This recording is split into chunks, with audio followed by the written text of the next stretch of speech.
কালকের তুলনায় আজকে গরমটা একটু কম আছে, তো ফার্মে গিয়ে আগে পর্দা তুলে দিলাম। পর্দা তুলতে দেখে বাচ্চাগুলো কত সুন্দর হিট বাল্বের নিচে বসে আছে, কতটা কিউট তাই না। এরপর ফার্মের ভিতরে ঢুকে দেখি একটা মুরগির বড় বাচ্চা যেগুলো আছে ওগুলো বাইরে বেরিয়েছে, তো একে নিয়ে গিয়ে পাশে বড় বাচ্চাগুলোর সাথে ছেড়ে দিলাম। এখন এই মুরগির বাচ্চাগুলো চলে মেডিসিন, তো অ্যালকাসল জলের সাথে মিক্স করে সকালের জলটা এদের দিয়ে দিলাম। এরপর চলে গেলাম পিক ফার্ম। রাত্রিবেলা ফার্মের ব্যাক সাইড দিয়ে প্রচন্ড ঠান্ডা হাওয়া আসে, তো ওই জন্য ফার্মের সব পর্দাগুলো অলমোস্ট নামিয়ে দিয়েছি। এখন এরা দেখো খাবারের জন্য চিৎকার করছে, তো সবার আগে তো এদের রুমটায় ভালোভাবে ক্লিন করে তারপর এদের খাবার দিয়ে দিলাম। দেখো সব লাফিয়ে পড়লো। আর আমিও বাজারে গিয়ে মিস্ত্রিদের কাজ করার জন্য টিন আর টিনে লাগানোর জন্য তারকাটা ঠারকাটা সব কিছু নিয়েছিলাম। এরপর মিস্ত্রিগুলো টিন লাগানোর কাজ শুরু করে দিল।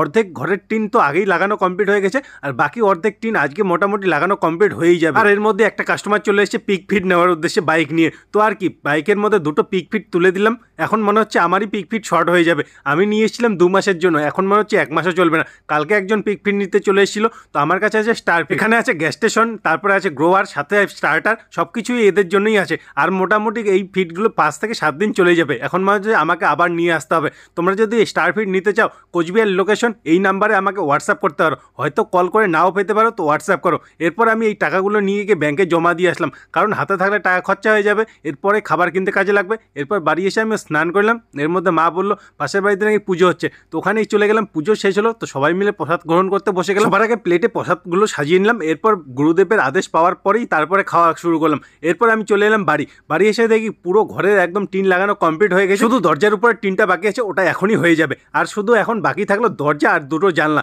আশা করছি কালকের মধ্যে দরজা জানলার কাজটাও কমপ্লিট হয়ে যাবে, আর তাহলেই নতুন ঘর হয়ে যাবে একদম ফুল রেডি।